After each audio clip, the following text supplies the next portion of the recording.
Calendar. Hunab-Ku, the One Lord, the heart of heaven. This is the center of the Milky Way galaxy and is the source of all creation. This radiating, celestial, creative energy is what the ancient Mayan calendar is tracking.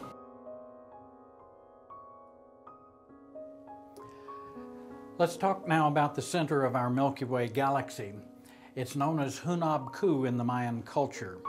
Hunab-Ku means one Lord.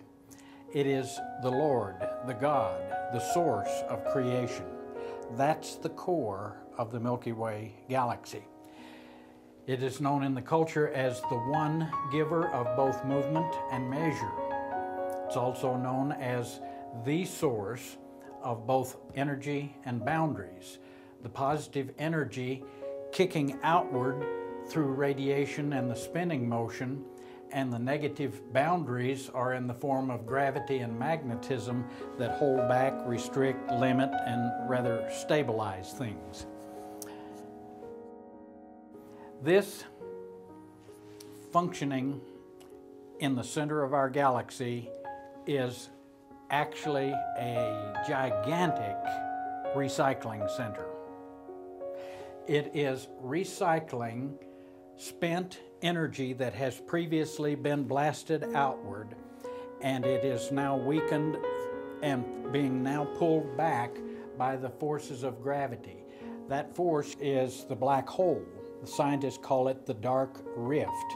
It is that feature at the core of all galaxies that is pulling back as a part of the collecting function of the recycling center.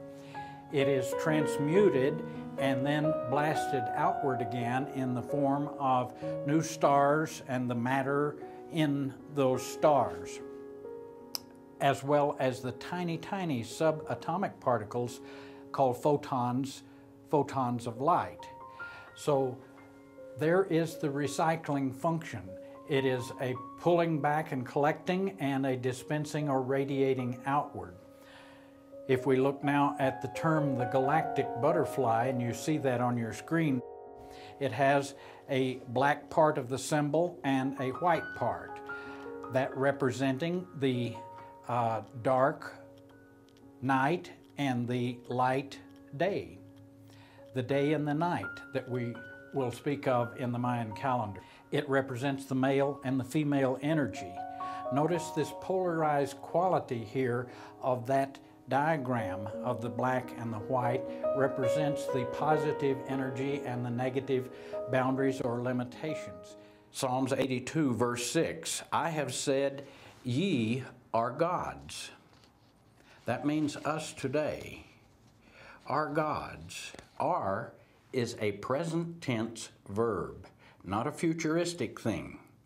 That is the process that we've called quantum physics, where imagination is the tool that we use to accomplish the creation process.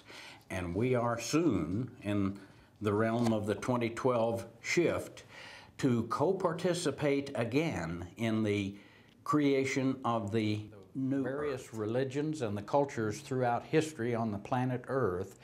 You'll find that many of them have the symbol of the tree of life in their culture, in their artifacts and so forth. It's because the world tree was understood by all of these religions to be that center point. Why was that so important? In Christianity, we have Sunday, a day of really great significance to Christians. This is the Son of the one Lord. It is the Son of God, S-U-N. Where did we get the spelling S-O-N of God? I would submit, if we were able to look back and find the history of that word, we would see that we speak of the Son of God and the Son of Man, and fathers begetting male offspring, calling them sons. That is a pattern replicating what we find here in the center of our galaxy. Here is the God, the one Lord, and here is the Son of that God.